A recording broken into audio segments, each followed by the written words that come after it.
Answer VDP academy Safipur গাজীপুরে চলছে 14 দিন ব্যাপী সাধারণ আনসার সতেজকরণ প্রশিক্ষণের অষ্টম ধাপ। সময়ের পরিবর্তনের সঙ্গে সঙ্গে আধুনিক চ্যালেঞ্জ মোকাবেলায় বাহিনীর সক্ষমতা বৃদ্ধি ছিল দীর্ঘদিনের দাবি। এই লক্ষ্যে আনসার সদস্যদের শারীরিকভাবে সক্ষম করে গড়ে তুলতে বাহিনীর সম্মানিত মহাপরিচালক মহোদয়ের নির্দেশনায় শুরু হয় সাধারণ আনসার সতেজকরণ প্রশিক্ষণ। বাংলাদেশ আনসার ও গ্রাম প্রতিরক্ষা বাহিনীর সাধারণ আনসার সদস্যরাই এই বাহিনীর মূল ভিত্তি। তাদের আরো দক্ষ, প্রশিক্ষিত ও প্রযুক্তি সচেতন করে গড়ে তুলতে ধারাবাহিকভাবে এই গুরুত্বপূর্ণ প্রশিক্ষণ কার্যক্রম পরিচালিত হচ্ছে।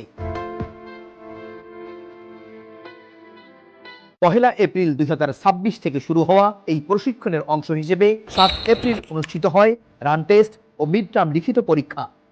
ভোরের সূর্য ওঠার আগেই সদস্যরা অংশগ্রহণ করেন রান টেস্টে, যা তাদের ধৈর্য, সহিংসতা ও মানসিক দৃঢ়তা বাড়াতে গুরুত্বপূর্ণ ভূমিকা রাখে।